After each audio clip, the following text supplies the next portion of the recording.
Hey guys, in this video I will show you certain things that you will need to know about chest tube before you go and take the NCLEX exam. Here I have some pictures for you. That one to the left is a 3-bottle water sealed drainage, and that one to the right is this one is a combination of this one.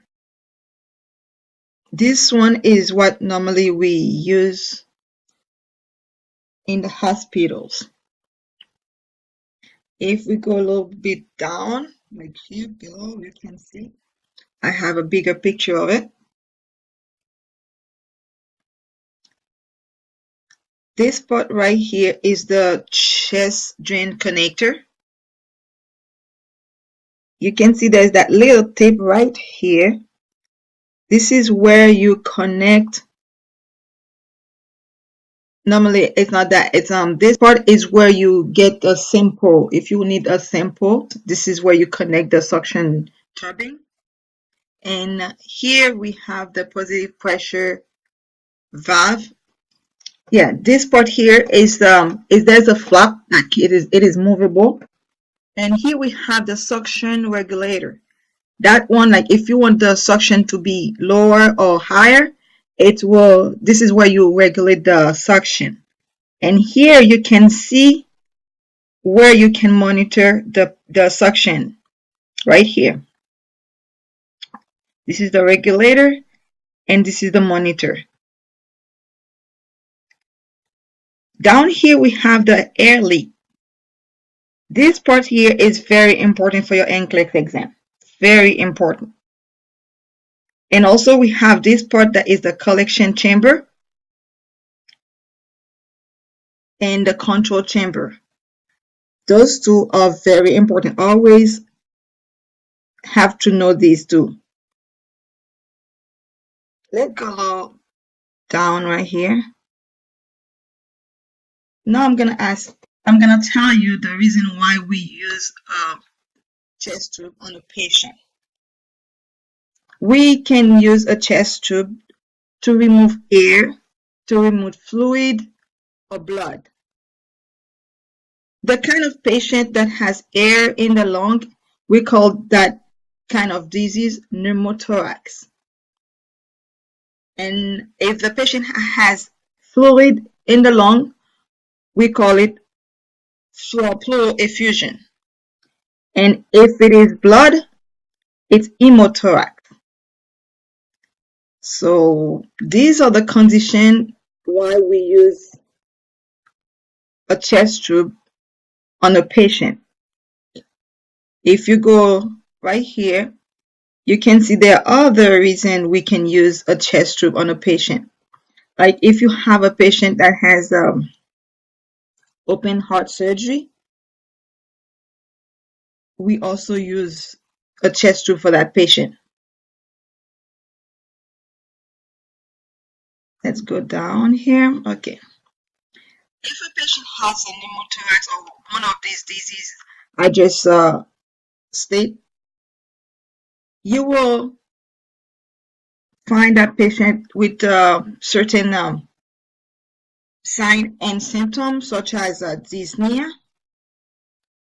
And also those who has fluid, you will see them with distended neck vein. Like when you touch the side of the neck, you will see like the vein is like swelling. This is one of the ways you can check.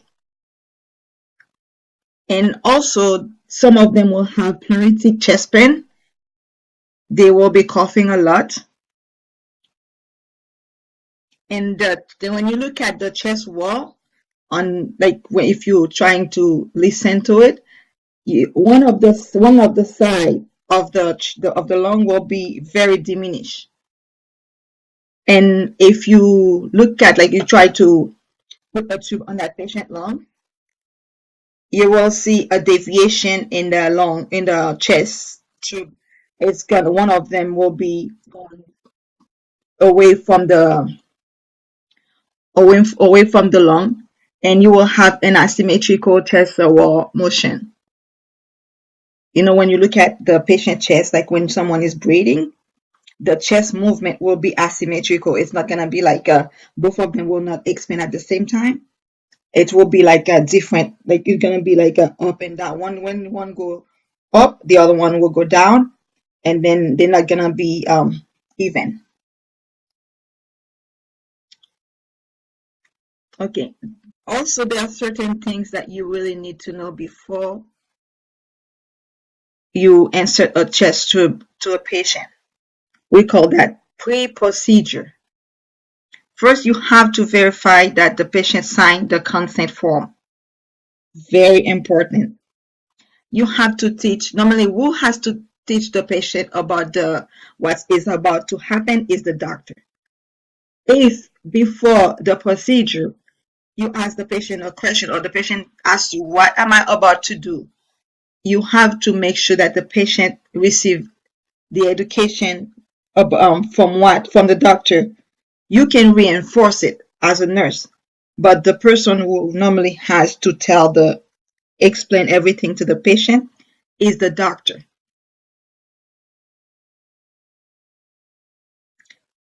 And also you have to make sure that you assess for allergy.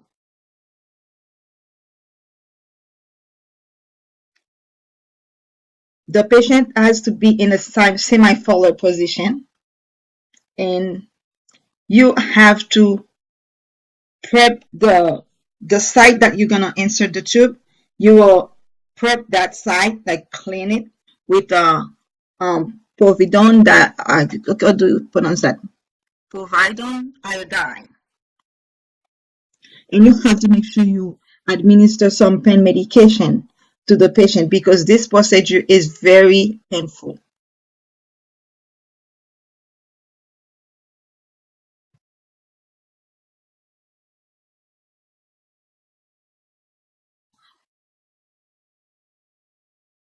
During the procedure, you have to make sure to assist the provider. Normally, you will be there to assist the provider when he's inserting the tube. This is important.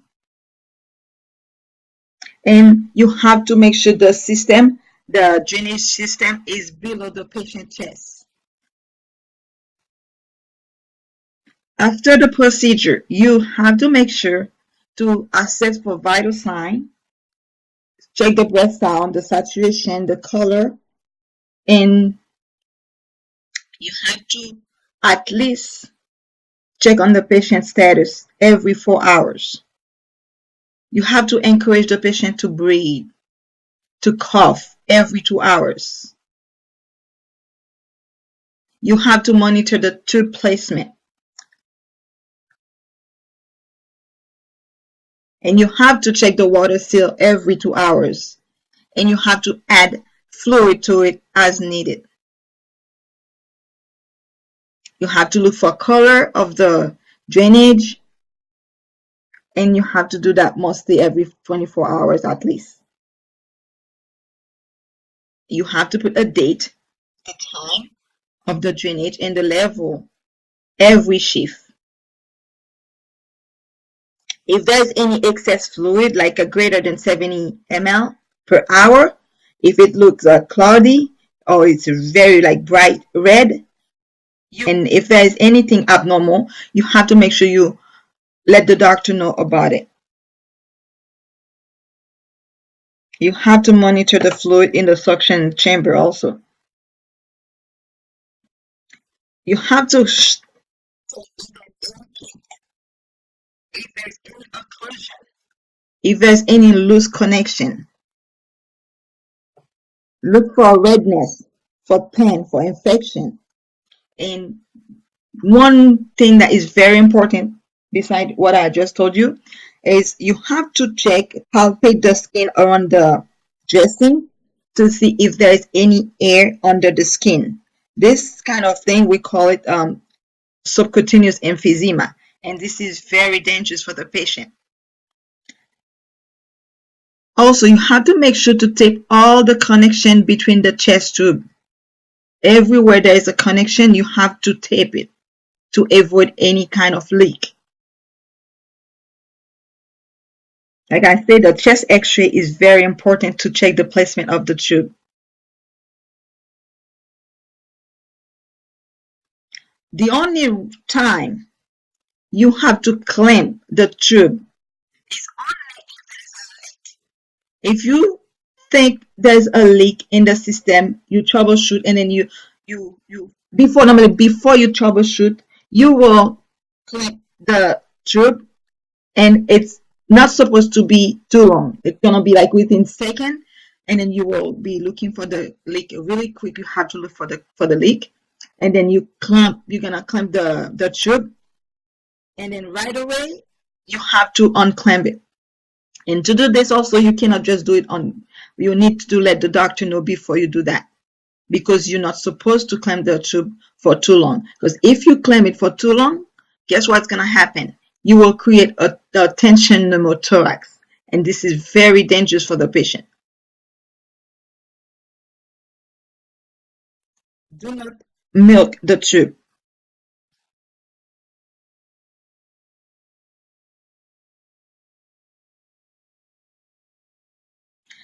You have to always monitor the water seal chamber for continuous bubbling.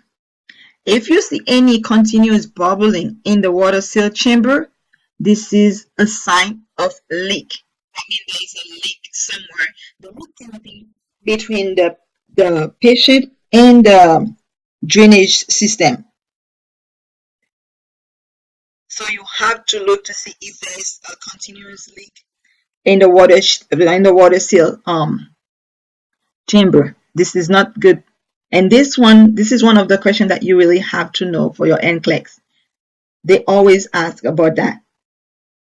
Continuous bubbling in the water seal chamber is a leak.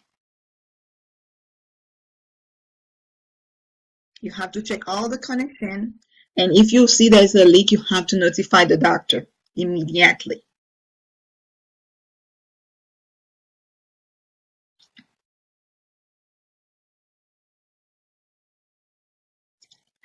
Okay, if there's any accidental disconnection, there are things that you really have to know, because that is very dangerous for the patient. You can have a disconnection between, okay, you can have a disconnection, like the tube might be disconnected from the patient. If that happens, if the tube is disconnected from the patient chest, that means it's out, you have to get a dressing. Please listen. You have to tape that area with a dressing, a sterile gauze, and you have to tape it in 3 sides. And I say 3, you have to tape it right here, for example, on that side. You tape it on top, and then you tape it on the other side. You have to leave this part open. This is always in the NCLEX. You will need to know that. And another disconnection you might see that might be very dangerous for the patient also is when the tube is disconnected from the unit system. When I say the unit system, I'm talking about the drainage, this part here. It's from the drainage system. If the tube is disconnected from this part right here, what you have to do is you have to put the tube into a sterile water. That's why you always have to have a bottle of sterile water in the patient room. And you always have to have some gauze at bedside also. Always. If you have a patient if you have a chest tube patient, you have to make sure to have these 2 things at bedside.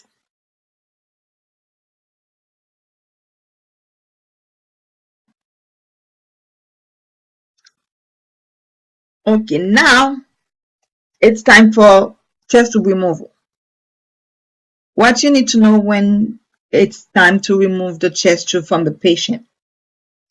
Before you remove the chest tube from the patient, make sure to medicate the patient for pain. The nurse is not the one who's going to remove the chest tube, it's the doctor. Remember, the nurse is not the one who's going to remove the chest tube, it's the doctor that's going to do it. You will assist the doctor when he's doing that. You will assist the patient to take a deep breath, exhale, and bear down. When I say bear down, I mean to do a Valsalva maneuver while you're doing that. You tell the patient to take a deep breath and hold it while during the removal of the tube.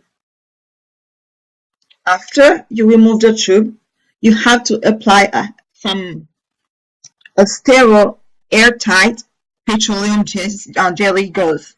You have to get a petroleum jelly with a gauze dressing to secure that area. You have to tape it very, very. Now, when I say not really tight, but you have to secure it very well so you can stop air from coming out of the patient, from getting into the patient chest. After you tape it very well with the petroleum gauze, you will obtain a chest X-ray.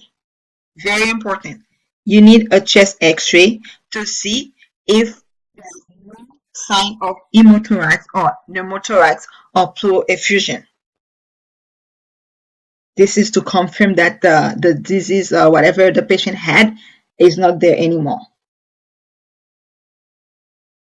And you will have to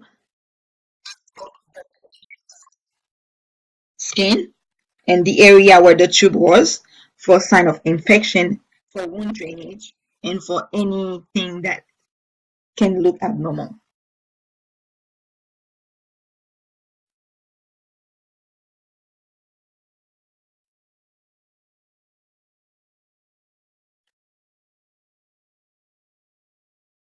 Okay, to conclude, let's go over some some steps that you really need to know before and after, before, during, and after a chest tube procedure.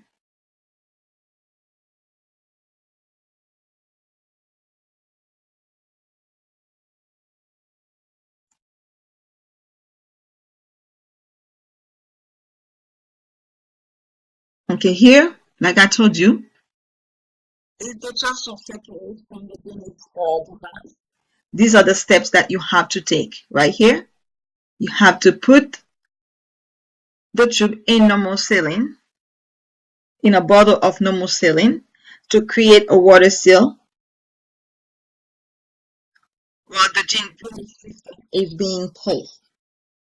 Okay, while the drainage system is being placed, you're gonna put the tube in a bottle of sterile water. You're not supposed to leave the patient. You have to stay in the room with the patient while it is being done. You have to make sure to notify the doctor, and you have to assess for respiratory distress.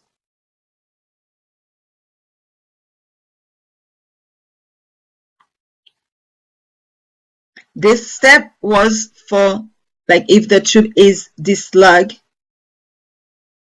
you hear me? If dislodged from the machine, from the drainage unit. And now, if it is from the patient, like I told you before, if the tube is dislodged from the patient, you have to apply some kind of occlusive dressing with Vaseline and gauze as soon as possible. You have to notify the doctor to see if the doctor will determine if a chest tube needs to be replaced. and you have to assess for respiratory distress. You have to check the respiratory rate and everything.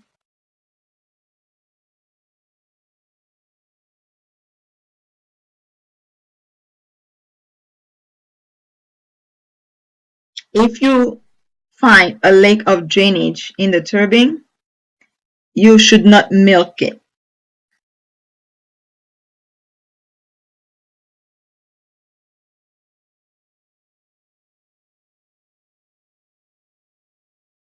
Always keep at bedside when you're taking care of a chest tube patient. Always make sure you have sterile water, a sterile solution bottle, and you have to make sure to have two Kelly clamps. You have to have additional dressing, tapes. These are very important because if in case of an accident or an accidental removal, you will have these to help you.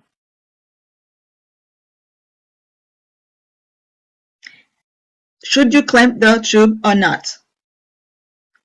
The only time you clamp the tube is if there is an air leak from the lung. Do not clamp the chest tube for too long because that will cause a tension pneumothorax. You can only do it really quick, and then right after you find a leak, you troubleshoot, you have to unclamp it. Very quick, within seconds, not even minutes. Never clamp the tube during a transportation.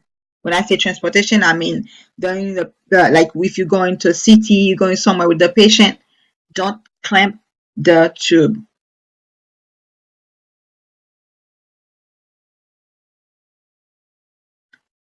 The only time you have to clamp the tube is if there's some air leak prior to removing of a CT. You have to do that very fast. Okay, very